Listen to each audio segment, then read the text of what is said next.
Hey, what's up guys? Zach and Jack here with part 2 of the Toasty DIY go-kart from Renaissance Fun Park. So just a little background story. This kart right here did not come with an engine, but it has everything else. It has full drivetrain, but no torque converter, no engine.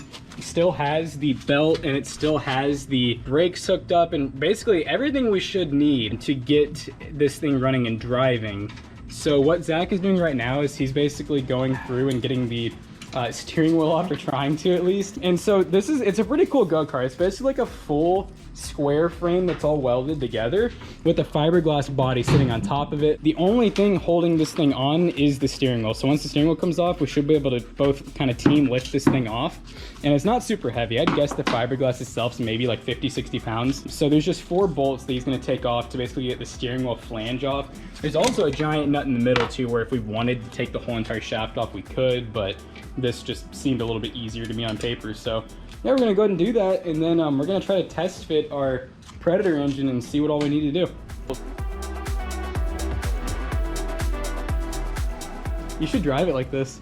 So yeah, this is all that there was to it. Basically, this right here, this was what kind of held the top in place, and this is also how they'd work on them. They basically lift the back up and then set it on top of this. So it was a pretty, like, I guess called like ingenious system that seemed to work pretty well for, you know, ease of access. Here's the throttle. Oh, and that's adjustable right here, so you can push that in or out.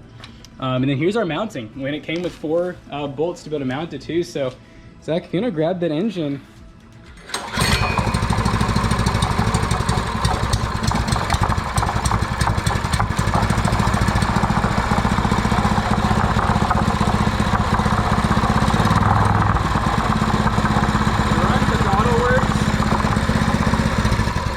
Kill switch works.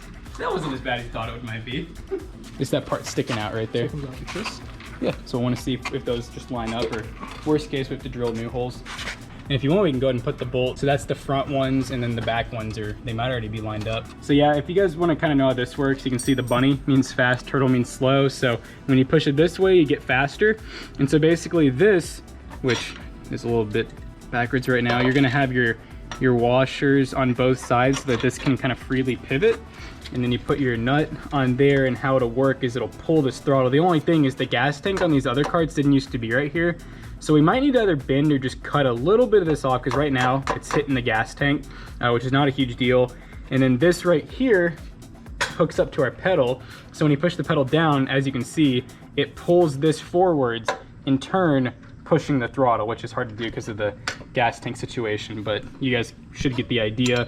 I think we're missing the bolt or pin that would have gone in here though, so we'll need to kind of find something to makeshift that for now. And then that's what this adjustment is here for. This is gonna need to go all the way in, and that still might not quite be enough, but it's a good enough start. So now once you pull the gas, you can see gas basically kind of moving, and it'll go just like that. So now we just gotta find a bolt or a pin to put in there, and then we'll kind of go from there. All right, so we got the engine mounted. We went ahead and actually started it and everything, and it you know, runs and sits on here pretty good. We still got to finish 2 of the bolts aren't threaded all the way in, so we still need to finish that. It was just a little bit difficult with just we only had wrenches here, so we need to get some sockets set for here. And then this little throttle mechanism, I did a lot of bending and got it kind of where I like it, but I'm still going to need to actually notch/cut this piece out, and I'm going to need to weld a washer right about in this area, because now the hole sits straight, and so when you go to pull the throttle, it can't actually pull it. So I just need something off to the side, like kicked out, that'll